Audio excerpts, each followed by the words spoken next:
Hello, I'm Sheldon Kay, the show manager of Food Truck Owners Expo.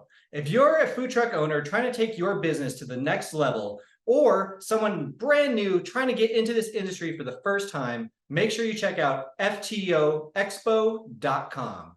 Today, I have the great pleasure of introducing Maxwell Powell, the president of the United Food Truck Association. Together with his late wife, Maxwell has spent years building and growing positive change in the community. Today, Maxwell carries on this spirit by continuing to help improve the food truck industry for everyone involved. Today, he's going to be talking about a very interesting concept, and it's about food truck exit strategies. So Maxwell, take it away. Hey Sheldon, thanks for having me. I'm excited to talk a little bit about what I think is probably one of the least looked at, but probably the most important pieces to starting a food truck and maybe any business. But it is a question that often doesn't go answered until sometimes years into your food truck experience. So my favorite question to ask any new person that's considering having a food truck or has a food truck is very simple but hard to get to, and that is, what is your exit strategy? What do you want to do with this business? Why did you get into this business? There's probably a lot more reasons than I'll name here, but I think these are the most. I've talked with hundreds and hundreds of food trucks over the years. Everyone usually has an amazing food that they want to make and they want to bring out to people, and they want to see what the community thinks of their amazing empanadas or what have you. So are you here to make amazing food? Are you here to supplement your income? Do you have a regular job? Are you a chef? You're looking forward to doing something else with your skills, and do you want to supplement your income? Sometimes the most common one is a legacy business for your family. They're creating it for their son or their daughter or someone who really makes great food, and they want to pass this along to them so that they'll have it for generational wealth. Are you trying to do it full time? And that's probably the one that is most common. It's someone that has decided that this is their job. This is their full-time dedication, and that is full-time employment. And also the last one, which seemed to kind of spike up for a while, but not as much, is the hype of the food truck industry. Everybody's heard about it. There's movies, there's TV shows, there's so many cool things about why food trucks are amazing. And so they hear about the hype, and so they start one. So ask yourself, why did you get into this business? That's important. And then from my experience, there are two types of food truck operators. There are the enthusiasts, which I call the expensive hobby. Those are the people who love food, love what they're making, love what they're doing, but it turns into sort of an expensive hobby. They use it to make food and hand it out and try to make money, but money usually isn't their first concern. It's making the best food, and it's getting it out on the streets, and it's having a good time. And there is what I think is a smaller group, the business venture people who are interested in making money. This is a business to them. Everything they're doing is somehow geared to be a true business. That is a different challenge, and so we will address both of those. I will say, from my experience and many others, that having a single food truck is not enough. It is a limited amount of revenue can be generated by any food truck. The top end revenue for a single food truck, even though it might be even the hundreds of thousands, some might claim higher, maybe in the $1 million range. It's just a physical challenge to put enough product through a food truck to make it worth your time. There's a lot of additional costs of food trucks that aren't in traditional brick and mortar. I came from the traditional brick and mortar restaurant industry, and it is a huge dynamic shift on the additional costs with food trucks and the operating hours. I think the biggest issue is that the food trucks operate at such a short time interval, and it requires a lot of costs getting it on site, getting it prepared. It's a moving kitchen. You gotta literally move your entire kitchen, set it up, break it down every time you sell. That's not like in a restaurant. In a restaurant, you can mostly stay set up. The walk-ins are right behind you. Everything's easy to get in and out of. That is not with a food truck. And another problem, a shortcoming of food truck is that when you do have these big bursts of sales and you go to events and things, you have a limited amount of space. In a restaurant, you can pretty much pack it deep in the walk-ins and the freezers and things like that. You can have a ton of product so that when you hit those bursts, you have the product. But with a food truck, you can't do that. So it's hard to make those real big spurts of money of when a big opportunity arises in a food truck. I ultimately believe that food trucks should be a rolling billboard, and that kind of works with your exit strategy. And that comes from a lot of years of what I think is experience in this industry. Food trucks are great. They're out in the street. They're promoting a brand. They're getting hype. They're getting people interested in your food and your product. But ultimately, I believe it comes down to being a billboard. That billboard is a beacon to whatever venture you go into next, and we'll talk about that a little later. Because these food trucks really should segue to another venture. If you are the expensive hobby, the enthusiast, then a single food truck probably is enough. But if you try to go to a business venture, you probably need either multiple food trucks or you need to have some other sort of income, and that's where we'll go next.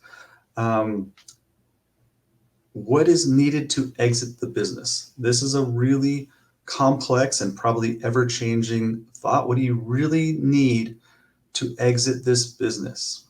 And my thoughts are you need a proven concept, whatever that is. It's the best rice bowl in town. It's the best empanada.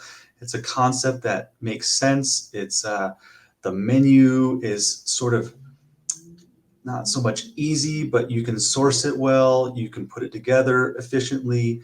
It makes sense. And sometimes food trucks, when they're beginning, probably all food trucks in the beginning, don't really have a sense of who they are. And it takes some time to build a menu that makes sense to them. And that creates the concept. Then in those two things, the business can start to generate a profit. If you've got a good concept and the menu makes sense and you're sourcing right and you're charging appropriately, you can start to generate a profit. And as we all know, probably you're talking a couple years, maybe 3 to 5 before that starts to happen. You need to have well-defined systems. And really, I think this is the most important thing and probably the hardest to create. All your systems need to be defined, from your menu, your point of sale, how you source your product, your scheduling of whether it's the food truck at locations or the employees, everything. Scheduling is probably the bane of this business. Websites are important, having brand recognition on the internet, things like that. Social media and really probably who you know in the industry is probably very helpful depending on your market. That can matter on what type of events you do, what type of scheduling opportunities you have, who you know, things like that. You need the systems well defined. And in my opinion, you have to be able to replicate this concept easily and readily. If you want to take this into the next venture, it has to be a concept that's relatively simple. It makes sense. It generates a profit, hopefully, and the systems are well defined. Then there's multiple ways that you can exit. I think that most food trucks are thinking of this at some level. It's just a matter of what best suits them. Traditional brick and mortar locations are great. Everybody knows how they operate. There's lots of data there. You can know the numbers. Of course, the national average for a new restaurant is in just sub $1 million, so it's relatively expensive. But it does offer great visibility, and it's a great revenue stream because of the hours of operation can be up to 24/7. A newer and often very, very good source of second gen for a food truck is a ghost kitchen. That has sort of come into our vernacular lately. It's where you're either your commissary, you work with somebody where you have kitchen operations where you sell online. That is a great stepping stone out of food trucks, if you ask me. It's relatively inexpensive compared to a brick and mortar. draws on your existing customer base. And if you're somewhat tech savvy, which I think food trucks sort of need to be because we're a moving target, you have to be able to express to your customers where you'll be every day and things like that. If you know how to do that, then you can draw on your existing customer base to get online and start to buying your product from a ghost kitchen.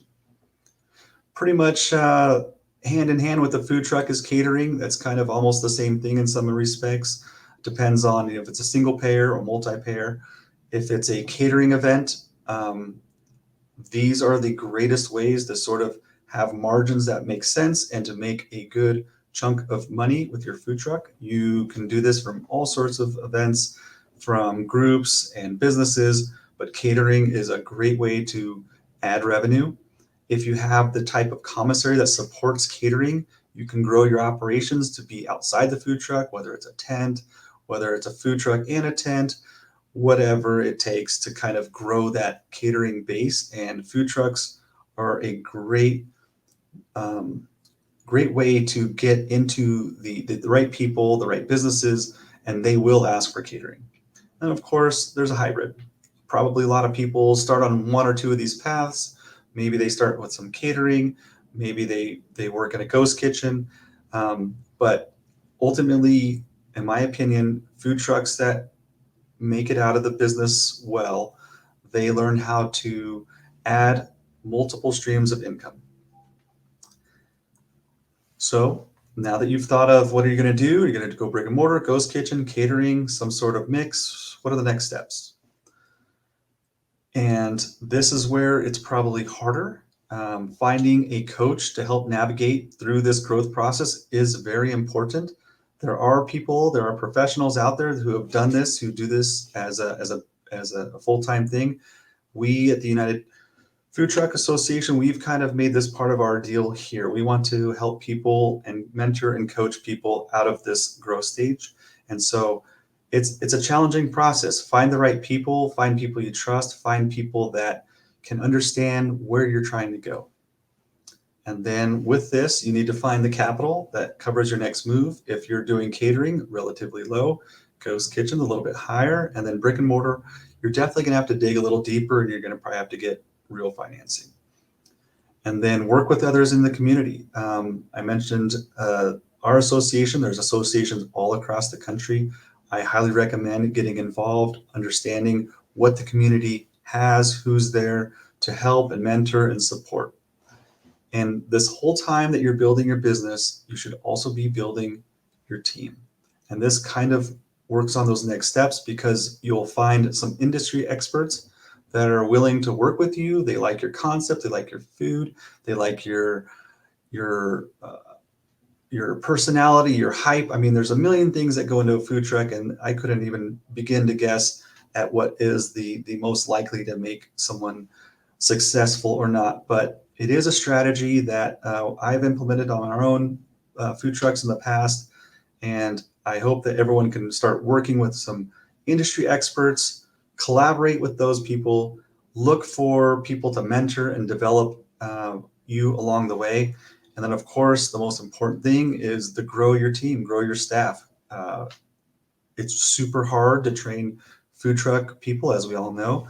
So train up your crew members and then turn them into managers. And then that way you can focus your time on your exit strategy. But that's my little topic. I appreciate you listening. My name is Maxwell, and have a great day.